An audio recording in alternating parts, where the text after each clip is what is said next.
اب آپ ایک ہی دفعہ میں ان کی اسپیلنگ یاد کرنے کی کوشش کریں گے تو ہو سکتا ہے کہ یہ آپ کے لیے تھوڑا سا دشوار ہو اور زیادہ غلطیوں کی گنجائش ہو جائے. چنانچہ اگر آپ انہیں چھوٹے چھوٹے حصوں میں تقسیم کر کے یاد کریں گے تو یہ آسان ہو جائے گا. ماہرین کی یہ ایک لرننگ ٹیکنیک ہے، اور ماہرین یہ کہتے ہیں کہ ایک وقت میں ہم 3 سے 4 چیزوں کو شارٹ ٹرم میموری میں رکھ سکتے ہیں، اور جب ہم کوئی 5ویں چیز اس میں ایڈ کرنا چاہتے ہیں تو نارملی ہمیں پہلی والی کسی چیز کو بھولنا ہوتا ہے یا اس کو ریپلیس کرنا پڑتا ہے. تو ہم اس کو چنک سے چھوٹے چھوٹے پیسز میں ڈیوائڈ کر لیں گے تو کام نسبتاً آسان ہو جائے گا. پھر focus on one topic at a time, یعنی ایک وقت میں کسی ایک ہی چیز پر دھیان دیں. اور اگر غور کریں تو یہ بات بہت حد تک درست بھی ہے کہ اگر آپ اپنے دماغ کو ایک ہی وقت میں بہت سارے کاموں میں الجھائے رکھیں گے تو آپ ماسٹر آف نن نہیں ہو سکتے ہیں، کسی ایک بھی کام میں ماہر نہیں ہو سکتے. پھر میک لرننگ ویژول. اب میک لرننگ ویژول سے مراد یہ ہے، ماہرین یہ کہتے ہیں کہ بہت ساری چیزیں آپ اس صورت میں سیکھ سکتے ہیں جب آپ اس کو دیکھتے ہوں. ٹھیک ہے، یعنی اس کا تعلق آپ کے دیکھنے کے ساتھ ہو، یعنی آپ جن چیزوں کو دیکھتے ہیں ان کو زیادہ دیر تک آپ کا دماغ اپنے محفوظ رکھ سکتا ہے یا آپ انہیں بہتر طور پر استعمال میں لا سکتے ہیں. نارملی لرننگ ویژول میں کا تعلق گراف، چارٹ، نقشے اور تصاویر وغیرہ کے ساتھ ہوتا ہے. پھر لرن ان کانٹیکسٹ. یہاں لرن ان کانٹیکسٹ سے مراد impact of situation in which something is learned, یعنی کسی بھی حالات یا واقعات کا جو ایک تاثر ہے وہ سیکھنے کے عمل پر اثر انداز ہوتا ہے. مثال کے طور پر کلاس روم کا انوائرمنٹ اگر بہترین ہے، اکوپمنٹ موجود ہے، استاد جو ہے وہ ٹرینڈ ہے، اس کا طریقہ کار بہتر یا مؤثر ہے، تو یہ چیز آپ کو سیکھنے کے لیے مؤثر ثابت ہو سکتی ہے. پھر جی یوز اسپیسڈ ریپیٹیشن. یہ بھی لرننگ کی ایک ٹیکنیک ہے. نام سے تھوڑا سا اندازہ ہو رہا ہوگا کہ اسپیس ریپیٹیشن سے مراد یہ ہے کہ چیزوں کو دہرائیں لیکن تھوڑے سے وقفے کے ساتھ. کیونکہ دن میں ہمارے پاس 24 ہی گھنٹے ہوتے ہیں کام کرنے کے لیے. ہم سارا اس 24 کے 24 گھنٹے پڑھائی پر نہیں لگا سکتے ہیں اور بہت سارے کام کرنے ہیں. آپ کو سونا ہے، آپ کو کھانا ہے، نماز پڑھنی ہے، آپ کو گھر کے کاموں میں شامل و شریک ہونا ہے. تو ماہرین یہ کہتے ہیں کہ سیکھنے کا ایک طریقہ کار یہ ہو سکتا ہے کہ آپ چیزوں کو کچھ وقفے کے بعد دہراتے رہیں. یہ دہرائی زیادہ مؤثر ثابت ہوتی ہے بنسبت اس کے کہ آپ ایک ہی چیز کو مسلسل کئی گھنٹے یاد کرتے رہیں، چونکہ دماغ تھک جاتا ہے تو وہ فوکس نہیں کر سکتا اس پہ. چنانچہ چیزوں کو وقفے کے ساتھ دہرایا جانا چاہیے. پھر ہے جی انویسٹ ان ٹیمپریری لاس. اچھا، انویسٹ ان ٹیمپریری لاس یا ٹیمپریری لاس سے مراد ہے کہ وقتی نقصان. اب اس کو ایک مثال سے واضح کروں گی کہ کوئی بچہ پڑھائی پر اسے لگتا ہے کہ اگر وہ پڑھائی پر زیادہ دھیان دے گا تو ہو سکتا ہے کہ اس کے دوست اس سے چھٹ جائیں، تو یہ ٹیمپریری لاس ہے. تو بعض اوقات تعلم یا سیکھنے کے عمل میں آپ کو ٹیمپریری لاس میں انویسٹ کرنا چاہیے. یعنی اگر امتحانات نزدیک ہیں تو بچوں کو دوستوں پر دھیان دینے کی بجائے یا دوستیاں نبھانے کی بجائے اپنی پڑھائی پر زیادہ توجہ دینی چاہیے. جیسے بعض اوقات ٹیچرس کلاسز میں آپ کو کہتے ہیں نا کہ بھئی بس کریں، آپ دوستیاں نہ نبھائیں یا دوستوں کے پیچھے کالج آ کے ٹائم ضائع نہ کریں. اس کی بنیادی وجہ یہ ہے کہ اگر آپ اس وقت اپنی دوستی کو قربان کر کے پڑھائی پر توجہ دیں گے تو یہ ایک وقتی نقصان ہے، لیکن اس عمل کا آپ کو جو ہے وہ آگے لانگ ٹرم فائدہ ہوگا. تو اس چیز پہ بچوں کو دھیان دینا چاہیے. اچھا، نیکسٹ انہوں نے ڈسکس کی ہیں جی 7 ٹائپس آف لرننگ.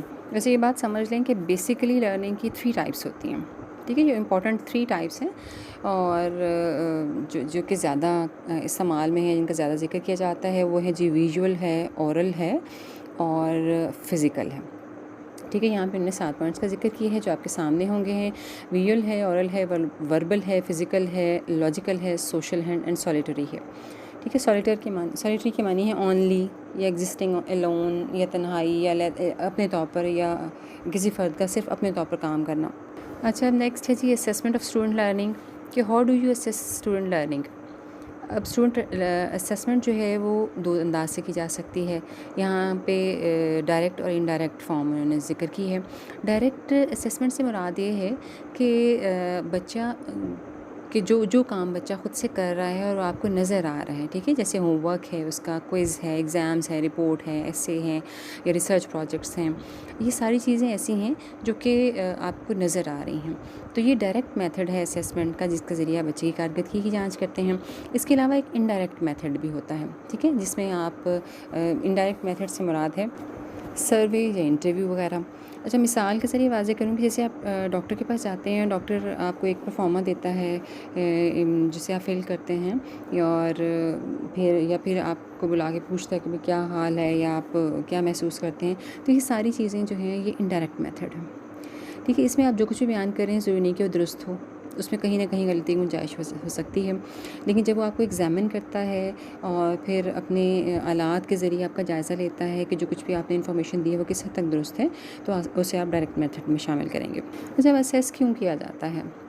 عموماً استاد بچوں کی کارکردگی کی جانچ کرتے ہیں اور اس کے ذریعے وہ جانچنے کی کوشش کرتے ہیں کہ جو کچھ انہوں نے پڑھایا ہے وہ ٹیچنگ ٹیکنیک کیسے رہی، اور جو کچھ پڑھایا گیا بچوں کو کس حد تک سمجھ میں آیا ہے، اور اس میں جو غلطیاں یا خرابیاں ہیں اس کو کیسے اوورکم کیا جا سکتا ہے، کون سی چیزیں غیر اہم ہیں جنہیں نظر انداز کیا جا سکتا ہے، اگلی دفعہ نہ دہرایا جائے، اور کون سی چیزیں ایسی ہیں جنہیں مزید بہتر کیا جا سکتا ہے۔ تو اسیسمنٹ اس لیے کی جاتی ہے کہ بچوں کی کارکردگی بھی جانچی جائے، استاد کی کارکردگی کی بھی جانچ کی جائے، نصاب کا بھی اندازہ لگایا جائے کہ کس حد تک پڑھایا گیا ہے، کیا چیزیں مؤثر ہیں، کون سی چیزیں غیر مؤثر ہیں، یہ سب چیزیں اسیسمنٹ کے ذریعے پتہ کی جا سکتی ہیں۔ اچھا، next, what are the methods of assessment, assessment کے طریقہ کار کون سے ہیں؟ اس کو ہم نے پہلے بھی ذکر کیا کہ اسیسمنٹ کے دو طریقہ کار ہیں، ایک ڈائریکٹ اور دوسرا انڈائریکٹ، اور بیسکلی اس کا تعلق ان نتائج پر ہوتا ہے جو کہ آپ حاصل کرنا چاہ رہے ہوتے ہیں۔ وہی بات ڈائریکٹ میں کہ جو چیز آپ ڈائریکٹلی بچوں کو چیک کرنے کے لیے، یا بچوں کی اپنی کاوش یا کوشش ہے جو کہ ڈائریکٹلی آپ آبزرو کر رہے ہیں، اس کے لیے ڈائریکٹ میتھڈس استعمال کیے جائیں گے، اور جو چیز آپ کو کوئی دوسرا یا تیسرا فرد بتا رہا ہے کہ ایسا ہے یا بچے اس قابل ہیں یا وہ یہ کر سکتے ہیں، تو وہ انڈائریکٹ فارم آف اسیسمنٹ ہو جائے گی۔ اچھا، اینڈ میں پرپز یہاں پہ انہوں نے ذکر کیے ہیں، 5 پرپز آف اسیسمنٹ اس کی ہیڈنگ دی ہوئی ہے۔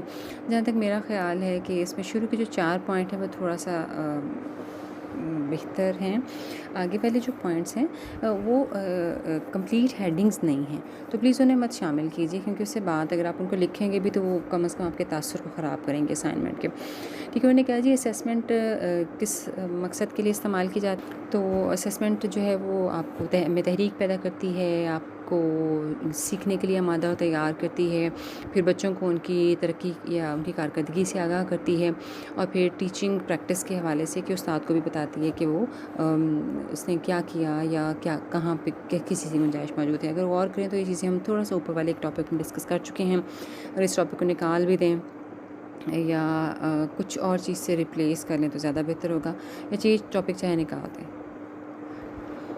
باقی سارا کچھ بالکل ٹھیک ہے، اور جو بات آپ کو سمجھ نہیں آئی وہ آپ مجھ سے پوچھ لیجئے گا اینڈ میں۔